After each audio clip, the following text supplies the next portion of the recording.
ទូរស័ព្ទរវាងមេដឹកនាំសហរដ្ឋអាមេរិកគឺលោក Donald Trump និងមេដឹកនាំថៃគឺនាយករដ្ឋមន្ត្រីចាំផ្ទះរបស់ថៃគឺលោកអនុទិនច័ន្ទវរៈគុលបើតាមអ្វីដែលជាការគ្រោងទុកឬក៏ដូចថារៀបចំហ្នឹងគឺត្រូវធ្វើនៅម៉ោង9កន្លះម៉ោងនៅស្រុកខ្មែរយប់នេះព្រោះវាត្រូវនឹងម៉ោង6កន្លះម៉ោងនៅ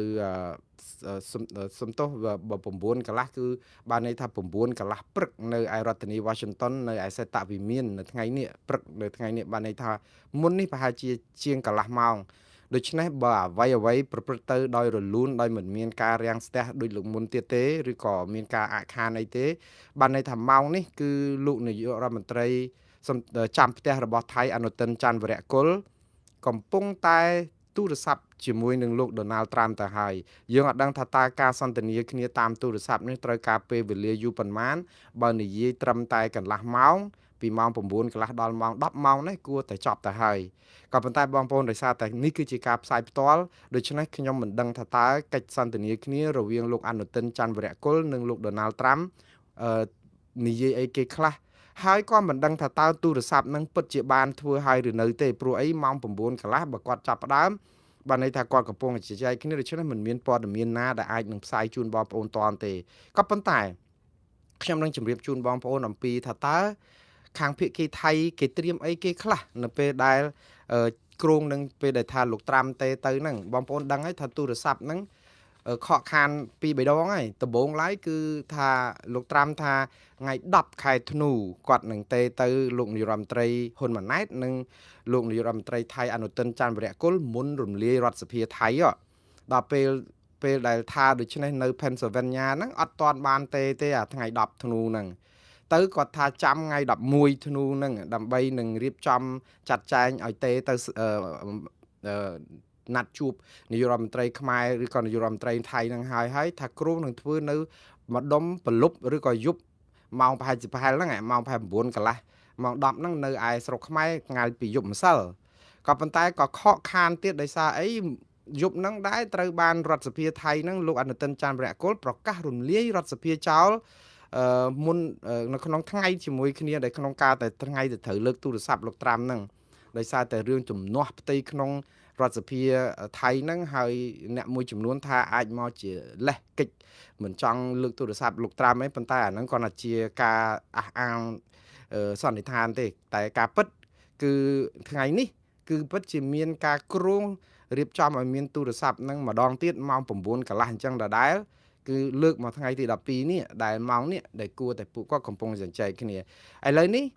ដោយសារតែគម្រោងទូរស័ព្ទនេះគឺបានធ្វើទៅហើយមិនមែនធ្វើរវាងប្រធានាធិបតីសហរដ្ឋអាមេរិកជាមួយនឹងនាយករដ្ឋមន្ត្រីថៃទេគឺជាមួយនឹងនាយករដ្ឋមន្ត្រីចាំផ្ទះរបស់ថៃបានន័យថាម៉េចបានន័យថាលោកត្រាំទេទៅលោកអនុទិនច័ន្ទវរៈគុលក្នុងនាមជាអ្នកចាំផ្ទះទេមិនមែនជាអ្នកសម្រេចកិច្ចការអីទាំងឡាយទេ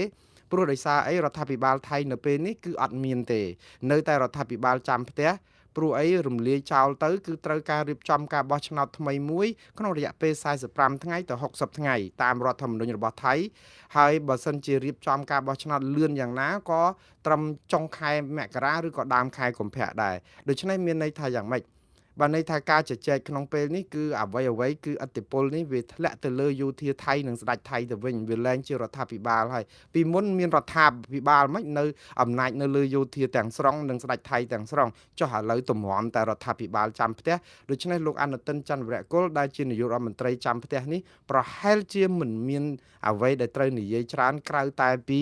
ការទូពិតសហរដ្ឋអាមេរិកដោយអ្វីដែលគាត់បានគ្រោងមុននេះព្រោះអីមុននឹងជួបលោកត្រាំនេះបើតាមអ្វីដែលជាសេចក្តីថ្លែងការណ៍របស់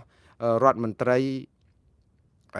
ក្រសួងការបរទេសថៃដែលជារដ្ឋមន្ត្រីចាំផ្ទះដែរនោះគឺលោក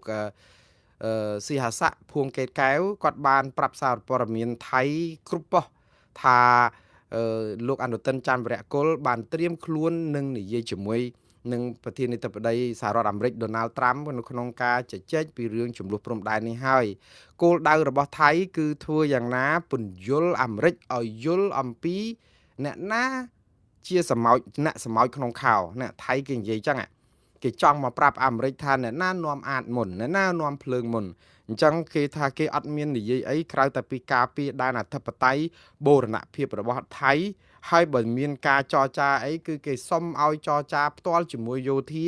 និងយោធាគឺយោធាខ្មែរនិងយោធាថៃអត់តាក់ទងនឹងមនុស្សទី3ដូចសហរដ្ឋអាមេរិកទេណាគេចង់និយាយចឹងទៀតណាអាហ្នឹងអត់ទាន់ជួបទេបងប្អូនតែដល់ជួបមែនតើមិនដឹងថានិយាយច្បាស់អញ្ចឹងអត់ទេប៉ុន្តែលោកស៊ីហស័កភួងកេតកែវហ្នឹងក៏គាត់បញ្ជាក់ចំហដូច្នេះមុននឹងប្រហែលម៉ោងមុននឹងលោកអនុទិនច័ន្ទវរៈគុលជួបជាមួយនឹងលោកត្រាំដែលថាជួបម៉ោង9កន្លះមុននេះហ្នឹងជួបមិនជួបអាហ្នឹងយើងចាំមើលតទៅទៀតខ្ញុំនឹងផ្សាយព័ត៌មានតាមដានសភាពការនេះជូនបងប្អូនតាមការគួរឲ្យតែមានហើយមែនតើគាត់ថាការជួបនេះមិនមែន9:30ផងថា9:20នាទីទេបើថា9:20នាទី9:30វាមិនខុសគ្នាទេ10នាទីនៅក្នុងយប់ដដែលហ្នឹងគាត់ថាអ្វីលោកភួងកេតកែវស៊ីហស័កភួងកេតកែវហ្នឹងគាត់និយាយថាគាត់បដិសេធរាល់ការជ្រៀតជ្រែកឬក៏ដាក់សម្ពាធណាមួយពីប្រទេសទី3នៅក្នុងកិច្ចការរកដំណោះស្រាយសន្តិភាពរវាងកម្ពុជាថៃហើយថៃនៅតែប្រកាន់ជំហរថាអត់មានផែនការសម្ងាត់ណាមួយជជែកជាមួយនឹងលោកហ៊ុនសែនមុនអីទេគឺបានន័យថាមានភាពស្មោះត្រង់ជជែកលើតុអត់មានក្រោមតុក្រោមអីទេហើយជំហររបស់ថៃគឺនៅតែប្រកាន់ថាជជែកយ៉ាងម៉េចក៏ដើម្បីទាមទារដែនអធិបតេយ្យបូរណភាពអីដាក់របស់ថៃស្ដាប់ទៅដូចព្រោះណាបងប្អូនដូចថាខែងរែងសម្បើមណាព្រោះតការពារដែនអធិបតេយ្យបូរណភាពយ៉ាងម៉េចបើខ្លួនឯងមកឆ្លៀនពៀនគេហ្នឹងរួយទៅលោកត្រាំសប្ថ្ងៃហ្នឹងគាត់មិនមែននៅឋានប្រច័ណ្ឌដែលគ្មានព័ត៌មានទេណាព័ត៌មាននៅលើបាតដៃហ្នឹងណាមិនដឹងថាថៃឆ្លៀនពៀនកម្ពុជានោះដូច្នេះវានៅលើគោកពេកហើយគាត់ថាតើលោកត្រាំមានឆន្ទៈនយោបាយគ្រប់គ្រាន់នៅក្នុងការដាក់សម្ពាធថៃឲ្យវិលមករកដូចថារយុទ្ធធរជូនកម្ពុជាវិញយ៉ាងណាអានឹងយើងចាំមើលទៀតវានៅលើលោកត្រាំទៅវិញឯងព្រោះបើរឿងអង្គហេតុការពិតជាក់ស្ដែងគឺថៃឆ្លៀនពៀនកម្ពុជាទាំងបំពេញហើយអ្នកណាក៏គេដឹងដែរម៉ោងណាអត់មានចាំបាច់ទៅផ្លុំតិចប្រាប់អ្នកណាទៀតទេព្រោះអីយើងដឹងហើយថាកម្ពុជានឹងអត់ធ្មត់រហូតមកហើយហ្នឹងសូម្បីតែមកដល់ម៉ោងហ្នឹងថៃទម្លាក់គ្រាប់អា F16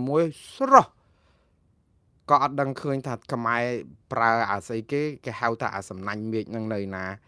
អញ្ចឹងបានន័យថាខ្មែរនៅមានទំហំនៃការអត់ធ្មត់នឹងច្រើនមែនតើឬមួយក៏មិនហ៊ានប្រើអាសំណាញ់មេឃដែលជាសពាវុធដែលទិញមកពីចិនឬក៏ទិញមកពីរុស្ស៊ីអីយ៉ាងណានោះដែលអាចធ្វើឲ្យសង្គ្រាមនេះវាកាន់តែផ្ទុះធំទៀតហើយថៃកាន់តែរករឿងយើងសម្បើមជាងនឹងទៀតឬក៏យ៉ាងម៉េចបាទតែ